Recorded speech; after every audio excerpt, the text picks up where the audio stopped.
सावंतवाडीतील शेतकऱ्यांना हैराण करून सोडणाऱ्या माकडांना पकडण्यात वनविभागाला यश आलं आहे। यामुळे शेतकऱ्यांना काही प्रमाणात दिलासा मिळालाय।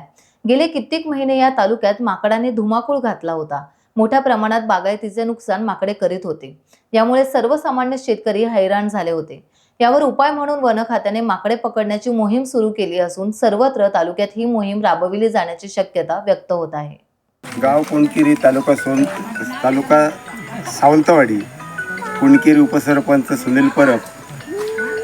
आज वनविभागाच्या कर्मचाऱ्यांनी लाल तोंडाची माकडं आमच्या गावात येऊन पकडली आणि गावातील लोकांना थोडासा दिलासा मिळायला सुरुवात झाला आहे। कारण वेळोवेळी शासनाकडे पाठपुरावा करून हे लाल तोंडाची माकडं, काळ्या तोंडाची माकडं आपली शेतीची भरपूर नासधूस करत होती।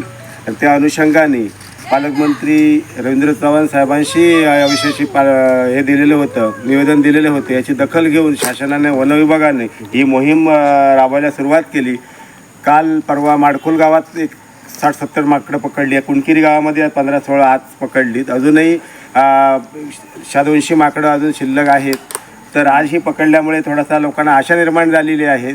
आमचा गाव हा भरडी पिकानं पारंपरिक पिकं घेतली जातात।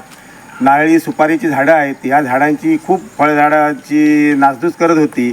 तर यापुढे आता अशीच जर मोहीम राबवली तर शेतकऱ्यांना मोठा दिलासा मिळेल, यात शंका नाही। अशीच टीम राबवावी व कोकणातील या शेतकरी वर्गाला चांगलं सहकार्य करावं अशी विनंती करतो। एवढंच थांबतो। जय हिंद, जय महाराष्ट्र। मोहीम चालू राहील। तानाजी बोल। मी तानाजी धनाजी सावंत, पोलीस पाटील, कुणकेरी। मी प्रथमतः वनविभागाच्या रेस्क्यू टीमचे स्वागत करतोय।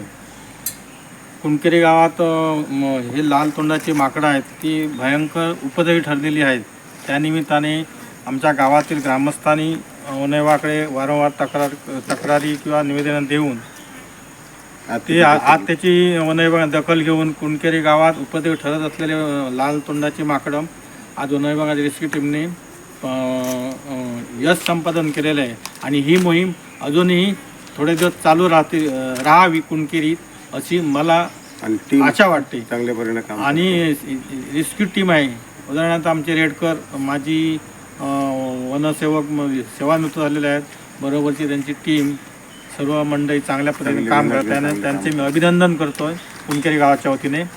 बस एवढे सांगून मी माझ्या 2 शब्द संपवतो। टाइम्स डिजिटलला लाईक करा, सबस्क्राईब करा, शेअर करा आणि बेल आयकॉन दाबायला विसरू नका। पाहत रहा टाइम्स डिजिटल।